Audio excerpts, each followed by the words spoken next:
ওই তোর নাম নাইম না? জি আমার নামই নাইম। তুই বলে আমার পোলার লগে বেয়াদবি করছস? তা তো করছি, ছোট ছোট মানুষের হাতে বিয়া দিবি হয়। তোর এত বড় কলজা, তুই আমার ছেলের নাম শোনার পরেও বেয়াদবি করস। ওই আর কি শাস্তি দেওয়া যায় রে? আর কান কাটাইলে দেন। তোর কান কাটার অর্ডার হয়েছে। না না ওস্তাদ, এই কাম করেন না। আমি জানি আপনি আমার তো অনেক বড় নেতা। কান কেটেন না, কান কেটলে আমি চশমা কোয়ালে দিব। চশমা তো তুমি সয়ে দিই না, চশমা কি আমি গুয়াত না কামু নাকি? তাও তো ঠিক।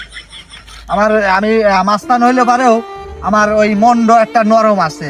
আচ্ছা তোর কান বাদ যা, তোর নাক কাট। নাক কেটে না, নাক কেটে আমি শ্বাস নিবো কিনা, মরে তো জামগা। বিপদ রে, তাহলে আর কি কাটা যায় রে? হাত কাটাইলে দেন। আচ্ছা তোর একটা হাত কেটে হালাম, কোন হাত কাটবেন? ডাইন হাত কাট। তাই নাক কাটলে আমি ভাত খামু কি দিয়া? বাবার তোমার কি ঠিক হবে? আচ্ছা তোর বাম হাত যা। বাবার কাটলে আমি ওর মুখি দিয়া, সুজোর মুখি দিয়া। ওই যে টয়লেটে যাইবো আবার সুস্থ কেমনে?